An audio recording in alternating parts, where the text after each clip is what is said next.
Morning, welcome back to my channel. মোয়ের চ্যানেলে তোমাদের সবাইকে অনেক অনেক ওয়েলকাম জানিয়ে আজকে একটা নতুন ব্লগ শুরু করলাম। তো তোমরা যে যেখান থেকে আমার ব্লগটা দেখছো, আশা করি সবাই ভালো আছো আর সুস্থ আছো। আমিও ভালোই আছি। তো তোমাদেরকে আমার ব্লগটা প্রথম থেকে শেষ পর্যন্ত দেখার অনুরোধ রইল, আশা করি ভালো লাগবে। আর কি বলো তো, এখন ঘড়িতে বাজে মোটামুটি ওই ধরো 8টা। আর আমি ব্লগটা যেদিন করছি সেদিনটা ছিল রবিবার। তো তোমাদেরকে সাথে নিয়ে এখন থেকেই আমি আমার ব্লগটা শুরু করলাম। দেখো, আমি রবিবার দিন, আর সামনেই তো পুজো, দুর্গা পুজো বলে কথা। আমাদের বাঙালিদের শ্রেষ্ঠ পুজো হচ্ছে দুর্গা পুজো। তো আমাদের সবারই এই দুর্গা পুজোতে অনেক আনন্দ করার, মজা করার থাকে। তো বাট এখন যা সিচুয়েশান, এই চারিদিকে বৃষ্টি, বন্যা, এই পরিস্থিতির জন্য অনেক মানুষই হয়তো ভালো নেই। অনেকের জায়গায় হয়তো বন্যা হয়ে গেছে, অনেকের বাড়িতে জল। তো সেই কারণে সবাই খুব একটা যে ভালো আছে তা নয়। দুর্গাপুজো আসছে ঠিকই, কিন্তু আমাদের প্রত্যেকের মনের মধ্যে সেই আনন্দটা কিন্তু নেই এই পুজোতে। তো যতই হোক, দুর্গাপুজো বলে কথা। তো পুজোর জন্য আমি পুজো সামনে বলে ঘর পরিষ্কার করব। কেন কি সামনে মহালয়, আর দু তিন দিন পরেই মহালয়। তো মহালয়ার দিন আমি ছোটোবেলা থেকেই দেখে এসেছি মাকে, যে মহালয়ের আগে সমস্ত ঘরটরগুলো সুন্দর করে পরিষ্কার করে রাখে। আর মহালয়ের দিন সকালবেলা তো বটেই।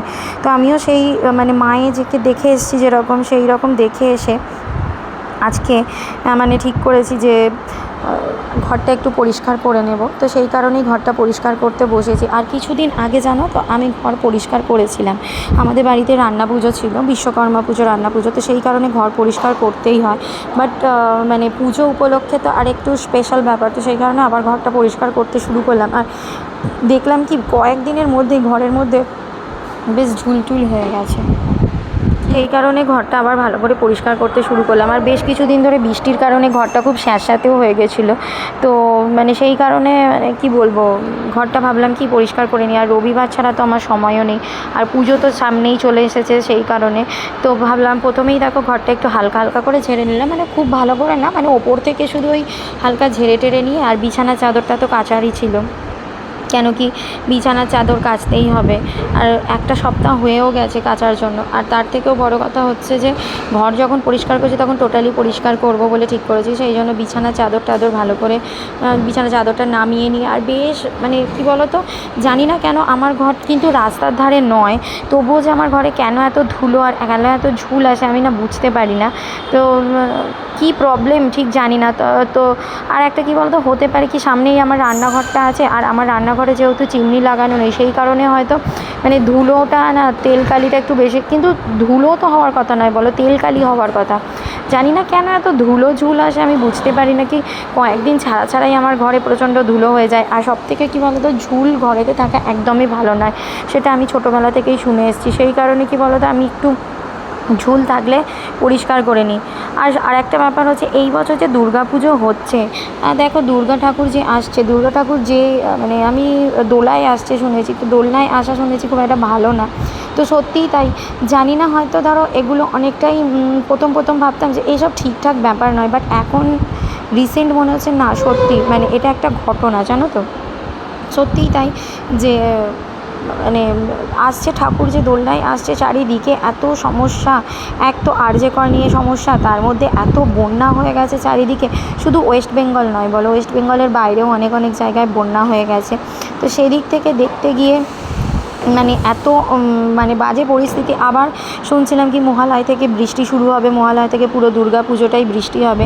আর সবথেকে খারাপ লাগছে, দুর্গা পুজোর সময় বৃষ্টি হলে সত্যি একদমই ভালো লাগে না। দুর্গা পুজো হচ্ছে আমাদের একটা ছোট বড় সবার কাছে একটা আনন্দের সময়, বিশেষ করে ছোট বাচ্চাদের। তো ওরা অনেকটাই দেখো, সারা বছর তো সবাই সবার কাজকর্ম নিয়ে ব্যস্ত থাকে, বাচ্চারা পড়াশুনো নিয়ে ব্যস্ত থাকে। এই পুজোর কটা দিন মানুষ ভালো করে আনন্দ করে, ভালো খাওয়া দাওয়া করে কাটায়। কিন্তু এমন অবস্থা, চারিদিকে এত বন্যার কারণে কত ফসল নষ্ট হয়ে গেছে, কত চাষিদের হয়তো এখন কিভাবে দিন কাটছে আমরা এখন ঠিকভাবে জানি না। ভবিষ্যতে আমাদেরও দিন হয়তো খুব একটা ভালো কাটবে না, কেন যেভাবে ফসল নষ্ট হয়ে গেছে সেদিক থেকে দেখতে গেলে কি বলো তো, আমরাও যে পরে ফসল যে সবজি টবজি পাওয়াটাও খুব প্রবলেমেটিক হয়ে যাবে, জিনিসপত্রের আগুন দাম হয়ে যাবে। আর দেখো, সব মধ্যবিত্ত ফ্যামিলির কাছে জিনিসপত্রের দাম ভীষণভাবে হয়ে যাওয়াটা সবার কাছেই খুব কষ্টকর। জানি না কী পরিস্থিতি হতে চলেছে। তো এখনও বৃষ্টি হবে শুনছি, এখনও এরপরেও যদি বৃষ্টি হয় পরিস্থিতি তো আরও অবশ্যই খারাপ হয়ে যাবে। তো সেদিক থেকে দেখতে গেলে এবারের পুজো সত্যি একদমই ভালো নয়। আর আমি এদিকে দেখো তোমাদের সাথে গল্প করতে করতে আমি আমার সমস্ত কাজকর্মগুলো করে ফেলেছি। ঘরটার পরিষ্কার করে নিয়েছি, বিছানার চাদর চেঞ্জ করে, বালিশের কভার চেঞ্জ করে ভালো করে সুন্দর করে গুছিয়ে নিয়েছি। আর আমার বেশ ঘরটা একটু গুছানো পরিষ্কার না থাকলে আমার একদমই ভালো লাগে না। সেই কারণে সবসময়ই আমি চাই একটু ঘরটা আমার পরিষ্কার পরিচ্ছন্ন রাখতে। যদিও মানে পুরো উইকে মানে আমি কেন, আমার বাড়িতে কেউই সেইভাবে থাকি না। আমি মেয়ে বর সবাই মানে ম্যাক্সিমাম সময়টাই বাড়িতে থাকি। আমাদের বাড়ি ফিরতে ফিরতে প্রায় 3:30 বেজেই যায়। তো সেই কারণে আর মানে রোদটা এত ভালো উঠেছে দেখে ভেবেছিলাম কি আমার টিছানাগুলো একটু রোদে দেবো, কিন্তু আর একদম ভালো লাগলো না রোদে দেওয়ার জন্য। ভীষণ গরমও ছিল, তাই আর দিইনি। তো খাটের এই জিনিসগুলো আমি ভালো করে ধুলো পড়েছিল, পরিষ্কার করে নিয়েছি। ব্লগটা আজকে এখানেই শেষ করছি, আবার একটা অন্য ব্লগ নিয়ে আসবো।